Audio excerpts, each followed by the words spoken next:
আমার এই মিশরের বাদশা মুসা নবী আইতে আছে। তার কওমকে বললেন, প্রশাসনকে বলে দিলেন। প্রশাসনেরা ৬০,০০০ মহিলাদের পেট কাটলেন, একটাও পুরুষ পায় নাই, সবগুলো মেয়ে। আর ফেরাউন বলছে, মেয়েদের গলায় ছুরি দিবা না, এটার কারণ ওরা আমার শত্রু না, পুরুষ আমার শত্রু। কয় ঠিক আছে, আবার ট্রিটমেন্টে যাও। কত মহিলার পেট কাটছো? কয় মিশরের ভিতরে ১,২০,০০০ মহিলার পেট কাটা হয়েছে, জীবন বিদায় হইয়া গেছে। এই খবরের পরে বলে, যাও তোমরা। সমস্ত গণকদেরকে ডাকলেন। ডাকার পর গণকরা বলতেছে, কি খবর তোমরা? ফেরাউন বলতেছে, তোমরা একটু দেখো এখন কি আমার দুশমন আসেনি? সমস্ত ঠাকুররা বলতেছে, ওই জাদুকাররা বলতেছে, সমস্ত গণকরা বলতেছে, ফেরাউন রে তোমার দুশমন মুসা এখনো ধ্বংস হয় নাই। জোরে কোন সুবহানাল্লাহ। এই ঘটনা পরের রে বাবা, ফেরাউন লোক পাঠাইলেন, তোমরা বাড়িতে বাড়িতে চলে যাও। আচ্ছা, বাড়িতে বাড়িতে চলে গেলেন। যাওয়ার পরে এইদিকে মুসা আলাইহিস সালামের বোন উম্মে কুলসুম, নাম কি? উম্মে কুলসুম। উনি দেখতেছে, উনি বকরি লইয়া গেলেন একটা পাহাড়ের আড়ালে। পাহাড়ের আড়ালে যখন গেলেন রে বাবা, হঠাৎ করে দেখতেছে ফেরাউনের প্রশাসন আসতে দৌড়াইয়া আসলেন। দৌড়াইয়া আসার পরে মাকে বলে, মা রুটি বাজতে আস। বলে, মা তুমি কি করবারে মা? তোমার ছেলে মুসারে রাখা যাবে না। কয় কেন রে মা?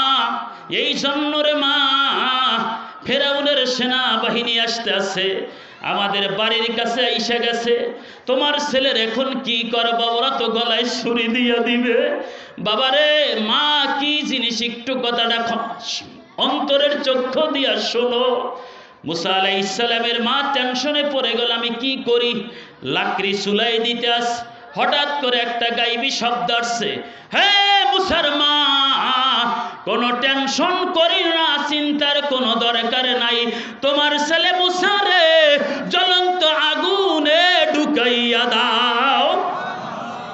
এই কথা যখন বললেন, মা তো মাই হয় রে বাবা। জ্বলন্ত আগুনের ভিতরে মুসা নবীরে ঢুকাইয়া দিলেন। রুডি বাজতে আস। মা ফোয়াইয়া ফোয়াইয়া কানতে আস, আরে আমার ছেলে কচি বাচ্চা মুসা মনে হয় নাই। ওরা ঘর তন্ন তন্ন করে তালাশ করলেন, মুসার কোনো খবর নাই। হযরতে মুসা আলাইহিস সালামের হেফাজত করছেন কে? আরো জোরে বলেন। মুসা নবীর মা টেনশনে পড়ে গেলেন, আরে আমার ছেলে মুসা আর নাই, কচি বাচ্চা আগুনে ছেড়ে দিলাম।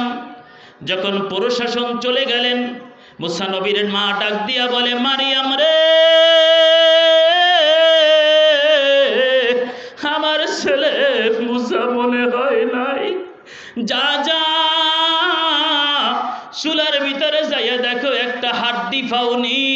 আমি যতদিন থাকবো, আমি হাড্ডি নিয়ে আমার মনটা আমি সান্ত্বনা দিব।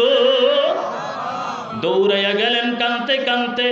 যাইয়া যখন চুলার উপর থেকে পাতিলটা সরাইলেন, মুসা নবীর মা একটা চিৎকার দিলেন, বাবা মুসা রে, মনে হয় তুমি আর নাই, হাড্ডি পাবো কিনা জানি না।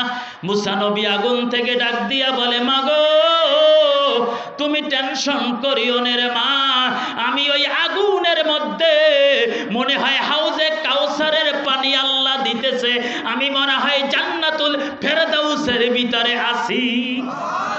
আরো জোরে বলেন।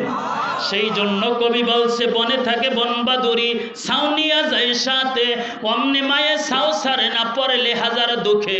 যুবক রে, বোর কারণে মায়ের আলাদা করা যাবে না। শাশুড়ি